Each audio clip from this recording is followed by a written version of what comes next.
Hasil survei Poltreking Indonesia mencatat Prabowo Subianto meraih posisi sebagai calon presiden dengan elektabilitas teratas dari calon lainnya. Sementara Erick Thohir tercatat sebagai sosok dengan elektabilitas tertinggi sebagai calon wakil presiden pada Pilpres 2024 mendatang. Berdasarkan survei tatap muka yang digelar Poltreking Indonesia sejak bulan Februari hingga April 2023 lalu, sosok Prabowo Subianto meraih elektabilitas tertinggi sebagai calon presiden pilihan responden dengan capaian 30,1%.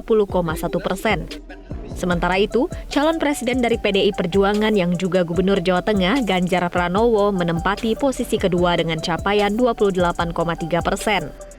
Untuk capres dari Koalisi Perubahan, Anies Baswedan berada di posisi ketiga dengan capaian hasil survei sebanyak 20,4%. Hal yang menarik berada di hasil survei calon wakil presiden, di mana sosok Menteri BUMN Erick Thohir tercatat sebagai sosok dengan elektabilitas tertinggi untuk posisi cawapres dengan capaian 17,1%. Sedangkan Menparekraf Sandiaga Uno menempati posisi kedua dengan capaian 15,5%, sementara Gubernur Jawa Barat Ridwan Kamil berada di posisi ketiga dengan capaian 13,5%. Direktur Eksekutif Poltreking Indonesia Hanta Yuda menyatakan, selain adanya momentum politik pada beberapa bulan ke depan, sosok cawapres juga turut mendongkrak elektabilitas pasangan capres-cawapres pada kontestasi Pilpres 2024 mendatang.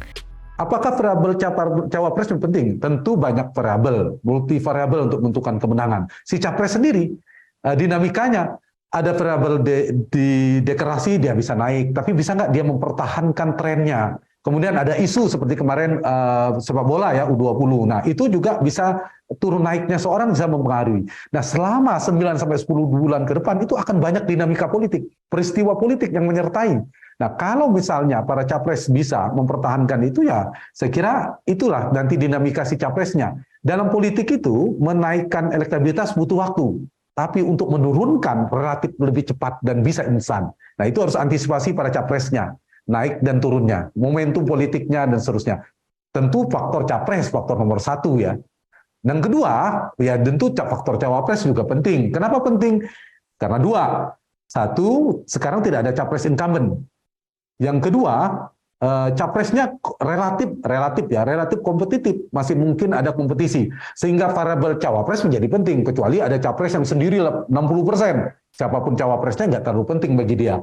Nah, karena ini menjadi penting, variabel menentukan cawapres penting. Sama tadi Caca sedikit lagi, kalau mengambil cawapres, memang betul belum tentu bisa mendongkrak kontributif secara elektoral. Tapi kalau keliru, bisa mendegradasi, bisa menggerus suara capres.